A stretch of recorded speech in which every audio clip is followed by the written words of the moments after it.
everyone, this is Kristen with the Codex Station and another Codex review. And today I'm going to be reviewing Phoneix Ressurection, The Return of Jean Grey. Now, I want to preface this by saying, X-Men fan from a very young age, love the X-Men, hate all the Phoneix sagas, Phoneix trilogy, Dark Phoenix, cannot stand them. They are the most hated storylines that I have. I don't find them fun. I find them boring. I find them long-winded, and they were just really a way to turn Jean Grey into a, lack of a better term, Mary Sue. We have this telekinetic character, telepathic, telekinetic, psychic, all that good stuff, and she's a female. And I am sure it is a struggle to draw a character whose mutation is all in the mind. So they look human, but it's all in the mind.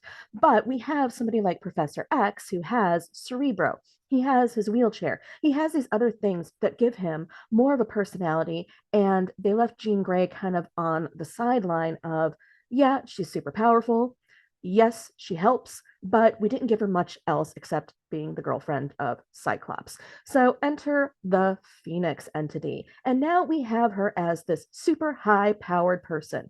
No one can beat her. She cannot be killed. It is the space entity that can destroy galaxies and universes in the blink of an eye just because it freaking felt like it that day. And in that way, we have a Mary Sue. We have a character that everybody's in love with. They fall in love with her on first sight.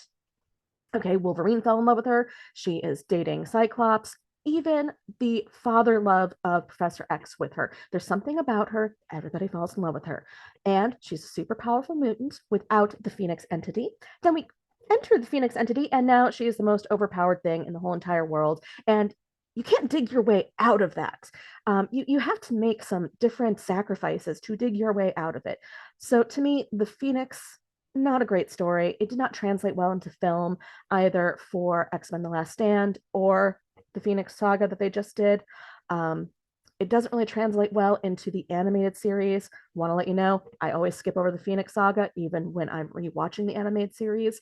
So I just want to preface that I'm already coming into this comic with this idea that I'm already like, oh, I hate the Phoneix entity.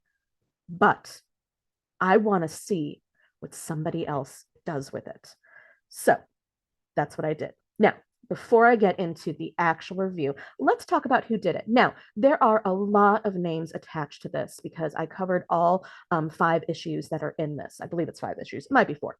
Don't quote me on that. So first off, apologies if I butcher your name. Going to do my best. Second, if I missed anybody, I truly, truly apologize. I tried to go ahead and get every single name I can because I think when you work on a comic and it's going to be reviewed, you really do deserve the credit. I mean, I can't do what you guys do. I am not a great writer. I am definitely not a great artist or anything like that. I'm just this girl that likes reading these and talking about them. So I really respect what you do, and I want to try to get this right. So let's do it. These were written by Matthew Rosenberg, penciled by Leno Francis Yu, Carlos Pacheco, and Joe Bennett. Inked by Jerry Alonguilon, Rafael Fonteres, Lorenzo Ruggiero, and Beldardino Bravo. Art by Ramon Rosanes, Leno Francis Yu, and Joe Bennett. Colored by Rochelle Rosenberg, and lettered by VC's Travis Lanham. So let's talk about my going back to the Phoneix entity. So I do like to tell you about the knowledge level that you'll have to get into for these, especially when they're standalone stories. So most of the time, you don't need to have a lot of knowledge. This one, you have to have an intermediate level of knowledge. There's just no getting around it. You at least have to have knowledge through the new and Ultimate X-Men from the 90s. I think that would be an okay point to go ahead and follow this. It's not going to give you all the knowledge, but it's going to give you enough. And the reason I say that is because there are some of the new mutants in this comic series. They do reference the Stepford Cuckoos.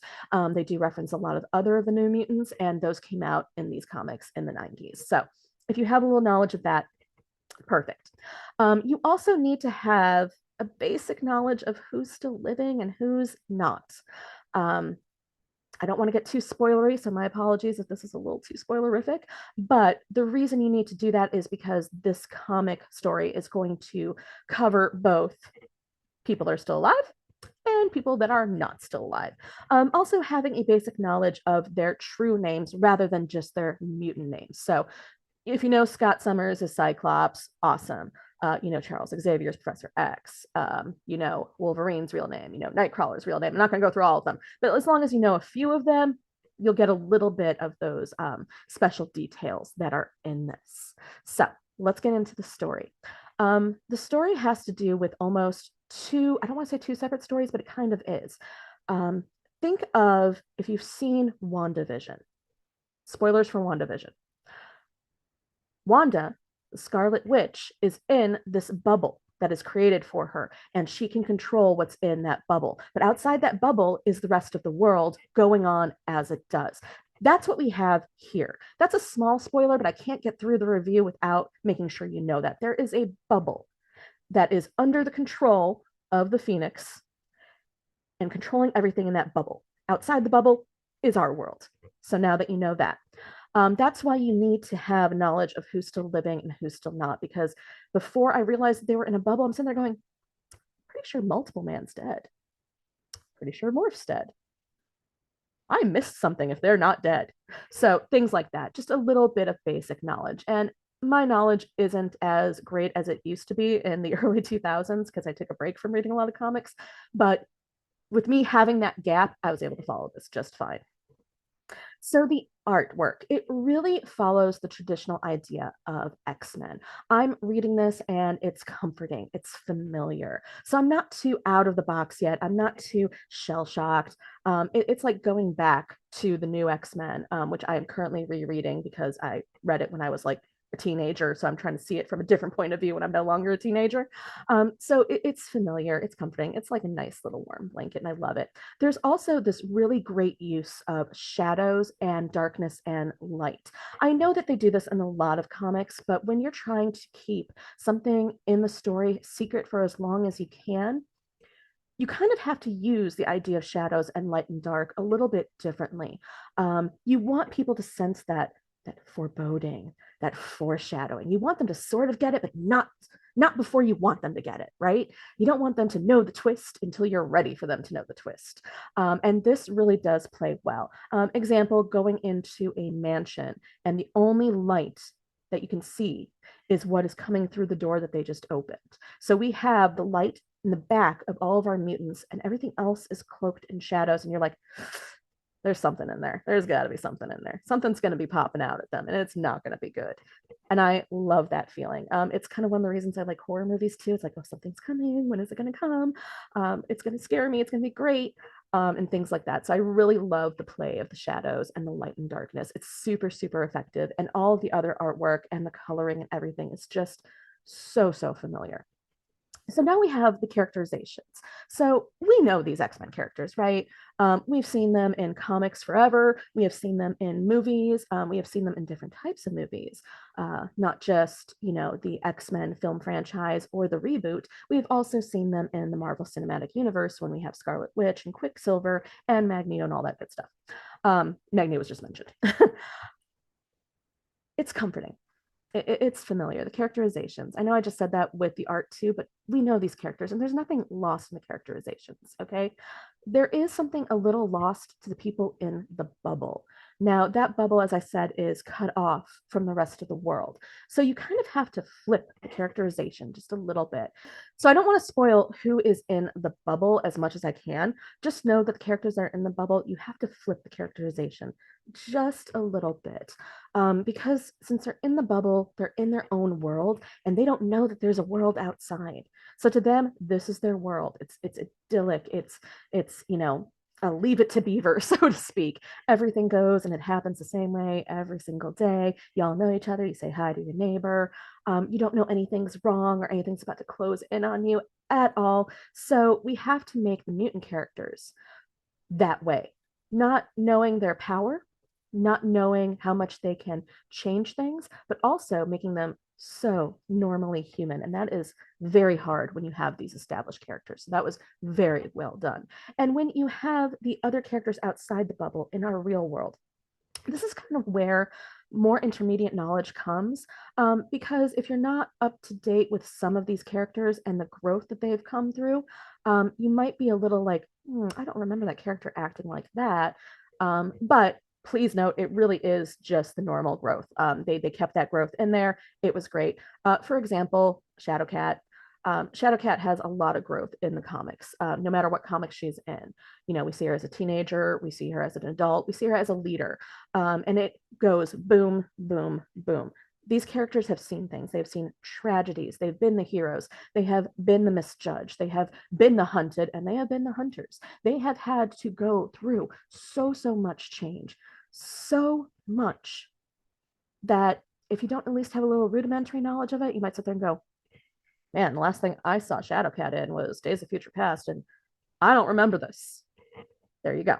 So they really do try to keep it as great as possible. Now, let's get to what I don't like, the Phoneix entity.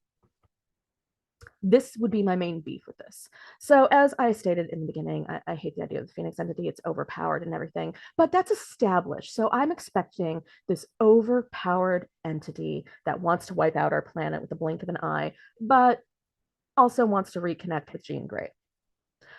Yes, I got some of that. I found the Phoneix entity to be a little too weak, a little too giving. It compromised too much. So that characterization was very off to me. Don't get me wrong, I really didn't want Phoneix just to come in and be all powerful and yada yada yada. But it's almost like watching the new It, where Pennywise is, beaten down because people were making fun of him and giving him low self-esteem, and then they shrunk him down. And spoiler alert for It, by the way, things like that. Kind of had that idea here. The Phoneix is a bully. It doesn't really have any emotions or any feelings towards any creatures living on any planet. It likes its power, it knows its power, and it knows what it can do, and it's going to do it. It would have no problem wiping out our whole entire planet Earth without us even realizing it. It wouldn't lose any sleep. I don't even know if it sleeps.